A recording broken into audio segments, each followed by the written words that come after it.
দেখো আমার ছেলে বাজারে গিয়ে দেখো ইলিশ মাছ এনেছে, কত বড় আজকে ইলিশ মাছ রান্না হবে, মাথা দিয়ে একটু পুঁই শাক করবো, এই সমস্ত রান্না হবে।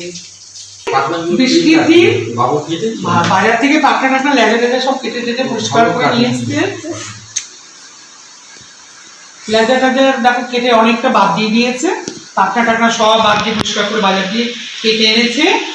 এই যে দেখো কি চওড়া, কত বড় মাছটা, দেখো কত বড়, লেজের পাখাটা অনেকটা বাদ দিয়ে দিয়েছে,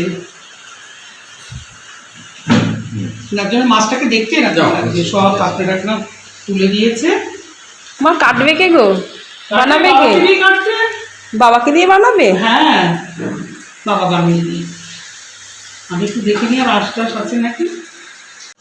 দাও না, অলসা চলে যাবে এগুলো শাকের মধ্যে, এই পাতাটা শাকে দিয়ে দেবো তো ভালো করে, পরে আমি ভালো করে ধুচ্ছি। বাবা কোনটা পারবে, ওইটা তো পাতলা বড়টা হচ্ছে কলতলা। হ্যাঁ হ্যাঁ হাই বন্ধুরা, কালকে রাত্রিবেলায় আমাদের কথা হলো, ক্লিনিক প্লাসের বদলে ইলিশ মাছ শুনলো। ব্যাস আজকে ছেলে ইলিশ মাছ নিয়ে হাজির, আর ওর বাবা ইলিশ মাছ কাটতে ভালোবাসে, তাই বাবাকেই কাটতে দিলাম। তোমাদের ভালো লাগলে তোমরা কমেন্ট করো, দেখো পুরোটা দেখতে থাকো। বাবা ইলিশ মাছ কাটতে খুব ভালোবাসে, ওই জন্য বাবাকে কাটতে দেওয়া হলো।